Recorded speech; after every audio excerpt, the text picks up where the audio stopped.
So guys, जैसा कि हमने पिछले एपिसोड में देखा कि आयु के एवोल्यूशन में बाधा उत्पन्न करने के लिए 10 डीमन एम्परर उसके केव के बाहर पहुंच गए थे और उस पर हमला करना स्टार्ट कर दिया, जिससे आयु को अपना एवोल्यूशन बीच में ही रोकना पड़ा। पर उसकी पावर केवल 9 लेवल पर थी, जिससे वो उनसे जीत नहीं पा रहा था और उन्होंने उसे 10 सोल स्ट्रेंगुलेशन एरे में घेर लिया था। आयु को लगा कि वो मरने वाला था और उसे अपने पिछले 7 जन्मों की बातें याद आने लगी कि कैसे हर बार जब वो पुनर्जन्म लेता था तो उसे इन 10 इविल डीमन के द्वारा मार दिया जाता था, और अगर वो 8वीं बार भी मर जाता तो फिर वो कभी पुनर्जन्म नहीं ले सकता। उस वक्त लीच किंग ने उसे काफी घायल कर दिया था, पर हाओचेन ने उसके साथ ब्लड कॉन्टेक्ट करके उसकी जान बचाई थी। हावियो हाओचेन का साथ कभी नहीं छोड़ना चाहता था, पर एवोल्यूशन को पूरा करने के लिए उसे इस जगह पर आना पड़ता था। हाओचेन ने वहां आकर हावियो को बचा लिया और अब हावियो वापस से अपना एवोल्यूशन पूरा करने लग गया था, पर उस जगह पर काफी डेथ एनर्जी मौजूद थी, जिससे हाओचेन के साथियों को लड़ने में प्रॉब्लम हो रही थी। उन्होंने इटर्नल टावर की मदद से एक नया बैटलफील्ड बनाया, जहां टाइनी वन ने सभी 10 इविल किंग को वहां भेज दिया था। टाइनी वन के द्वारा बनाए गए बैटलफील्ड में 5 होल थे। फर्स्ट होल में लीच किंग आई थी और उसे एहसास होता है कि इस जगह पर मौजूद सेपरेशन से मेरी पावर अब 9 लेवल के 4th स्टेज पर ही रह गई है। यांग वेन जाओ की आवाज आती है। वो बोला कि ये वही जगह है जहाँ तुम मरने वाली हो, और वो तेजी से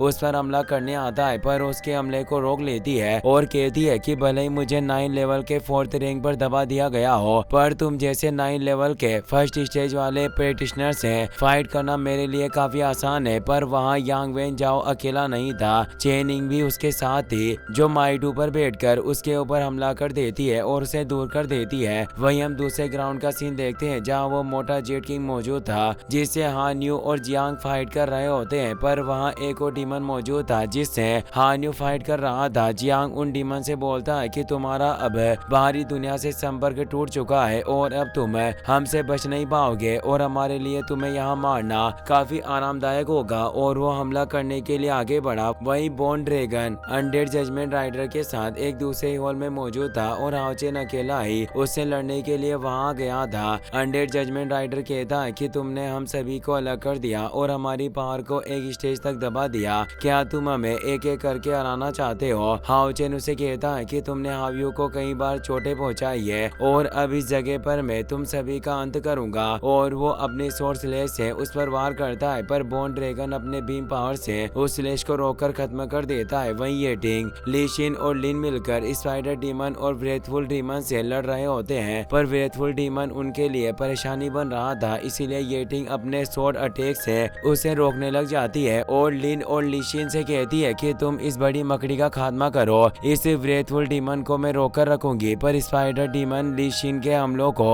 आसानी से रोक रहा होता है और कहता है कि तुम अपने इस 8 लेवल के पीक पावर के साथ मुझे हरा सकती हो, तुम खुद को कुछ ज्यादा ही आंक रही हो। और वो उसे दूर कर देता है और एक पावरफुल एनर्जी से अटैक करने लगता है, पर लिन उसे बचाने के लिए सामने आ जाता है और फायर क्रिस्टल शील्ड को एक्टिवेट कर लेता है, जिससे ये हमले इतने ज्यादा तेज थे कि वो शील्ड भी टूट जाती है और अब वो दोनों उन हमलों से भागते हुए बचने लगते हैं। लीशिन कहती है कि इस स्पाइडर डीमन को 9 लेवल के 3rd स्टेज तक दबा दिया गया है, पर इसका लेवल अभी भी हमसे काफी ऊपर है, इसीलिए इस तरह से हमले करके हम कभी भी इसे हरा नहीं पाएंगे। लिन कहता है कि जाने मन हमें उस ट्रिक का इस्तेमाल करना चाहिए जिससे हम पहले भी कई बार जीत हासिल कर चुके हैं, और हमें इसे गवाह बनाना होगा कि हम दोनों की पावर मिलने से कितनी भयानक एनर्जी क्रिएट हो सकती है। वो दोनों जब बर्निंग फायर लीजन में थे तब उन्होंने स्ट्रॉन्गेस्ट ट्विन फ्लेम बनाई थी। लिन उस स्पाइडर डीमन पर कई सारे अटैक करके उसका ध्यान भटकाता है और लीशिन अब अपने फ्लावर लो का इस्तेमाल करती है, पर स्पाइडर डीमन ने भी उस पर एक पावरफुल बीम अटैक किया। लीशिन वक्त रहते बच जाती है और अपने फ्लावर पेटल्स से उसे घेर लेती है। स्पाइडर डीमन को समझ नहीं आ रहा था कि आखिर ये कौन सी टेक्निक है जो मुझे कोई हार्म नहीं पहुंचा रही। लीशिन भी उसके सामने से गायब हो गई थी और अब वो अपनी सोर्स से वहां एक फॉर्मेशन को ओपन कर देती है, जिससे स्पाइडर डीमन हवा में फ्लोट होने लगा और वो एक सील में फंस चुका था। वो बाहर नहीं निकल पा रहा होता, उसका ध्यान लीशिन पर था। इतने में लिन अपने फॉरबिडन स्पेल यिन यांग विभाजन से उस पर हमला करता है। इस यिन यांग स्पेल में इतनी पावर समाई थी कि उस स्पाइडर डीमन की बॉडी पर क्रैक उत्पन्न होने लगे और वो नष्ट हो गया। वहीं येटिंग उस ब्रेथफुल डीमन से लड़ने लगी हुई थी। ब्रेथफुल डीमन को विश्वास नहीं हो रहा था कि उन्होंने उसके साथी को मार डाला। लिन उसे बोलता है कि अब मरने की बारी तुम्हारी है और वो उस पर हमला करने के लिए आगे बढ़े। वहीं वांग बोन डीमन से फाइट कर रही होती है, पर वो इतना पावरफुल था कि वांग के जायंट गोड बॉडी को एक्टिवेट करने के बावजूद भी उसे पीछे धकेल रहा होता है। जांग फेंग उसे संभाल लेता है, पर तभी उन पर सामने से एक और फियर्स अटैक होने लगा।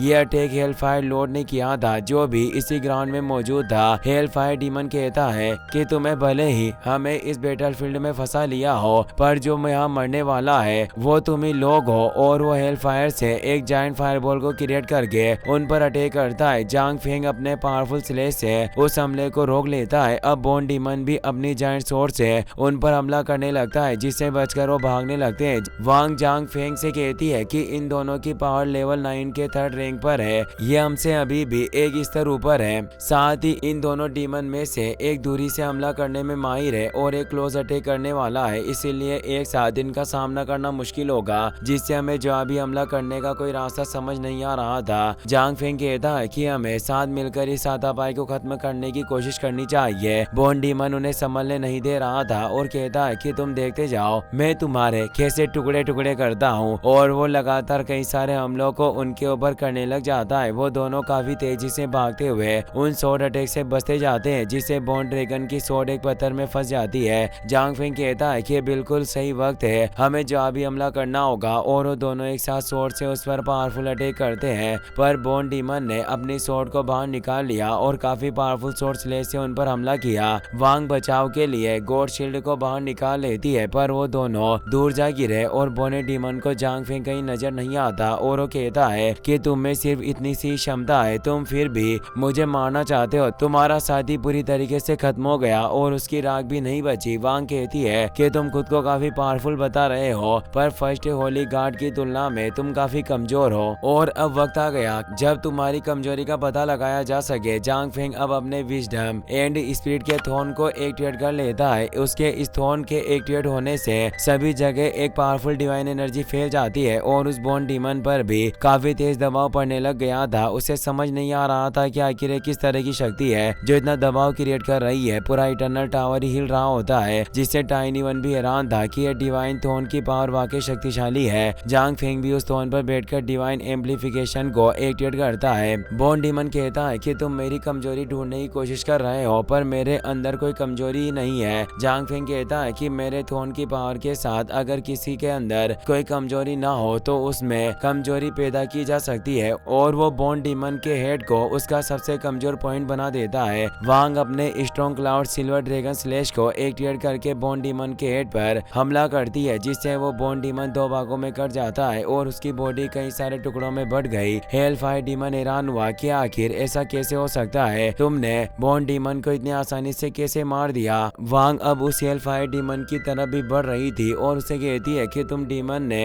हाव यू पर काफी जुर्म किए, पर अब तुम्हारे पापों का घड़ा भर चुका है, और वो उस पर हमला करने लग जाती है। जांग फेंग भी अपनी थोन पावर से उसकी पावर को बढ़ा देता है। ये डिवाइन पावर इन्फ्यूजन टेक्निक थी, जिससे वांग ने हेल फायर डीमन लॉर्ड पर पावरफुल अटैक किया, जिससे वो काफी दूर चला गया। उसके होश उड़ गए क्योंकि वांग की पावर 9 लेवल के 4th स्टेज तक बढ़ गई थी। जांग फेंग अब स्पिरिचुअल रेजोनेंस से वांग को डिवाइन बॉडी के साथ डिवाइन पावर देता है, जिससे उसने इतने फियर्स स्लेश से वार किया कि काफी तेज धमाका हुआ। ये आग इतनी भयंकर थी कि हेल फायर लॉर्ड भी बुरी तरीके से जलकर राख हो गया। वहीं शेनिन शेडो लॉर्ड से फाइट कर रही होती है। वो अपनी शेडो टेक्निक का इस्तेमाल करके लगातार उसे चकमा दे रहा था और उसे कहता है कि मैंने हजारों सालों की शिकायतों से इस टेक्निक को बिल्ड किया है, इसीलिए तुम मुझे बिल्कुल भी चोट नहीं पहुंचा सकती। और एक बार जब मेरी शेडो पावर इस जगह को पूरी तरीके से कवर कर लेगी, तुम्हारी बॉडी पूरी तरीके से मेल्ट हो जाएगी। जैसे जैसे वो अटैक करता जा रहा था, उसकी शेडो उस वातावरण में चारों तरफ फैल रही थी, जिससे उसे लग रहा था कि शेनिन अपना बचाव नहीं कर सकती। वो उसे बोला कि तुम बच नहीं पाओगी, पर तुम काफी ज्यादा खूबसूरत हो। अगर तुम मुझसे दया की भीख मांगोगी तो मैं तुम्हें बिना तड़पाए एक सरल मौत दे सकता हूँ और तुम्हारी बॉडी को भी सही सलामत छोड़ दूंगा। शेनिन को काफी गुस्सा आ रहा था और वो अपने जेड ऑफ एवोल्यूशन के थ्रू प्यूरिफिकेशन लोटस प्रोस्पेरो सेरा को एक्टिवेट कर लेती है। इस लोटस पावर से उसकी शेडो खत्म हो गई थी, जिससे उसे कुछ समझ नहीं आ रहा था कि आखिर हो क्या रहा है। शेनिन ने इतनी फास्ट स्लेश से वार किया कि उसे संभलने का मौका ही नहीं मिला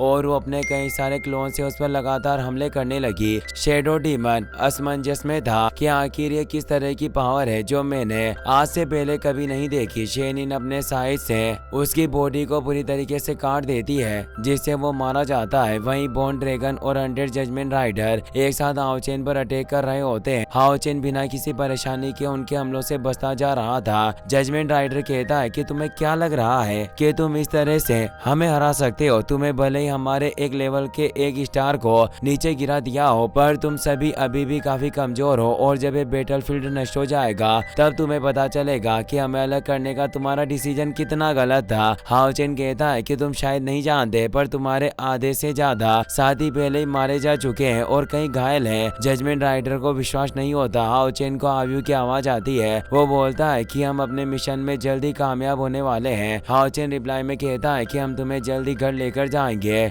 अभी भी उन्हें 5 और डीमन को मारना था। इसी के साथ ये एपिसोड यहीं पर खत्म हो जाता है। वीडियो पसंद आया हो तो अपने दोस्तों के साथ शेयर करना, साथ ही इस वीडियो को लाइक करने के साथ साथ चैनल को सब्सक्राइब जरूर कर लें। Thanks for watching.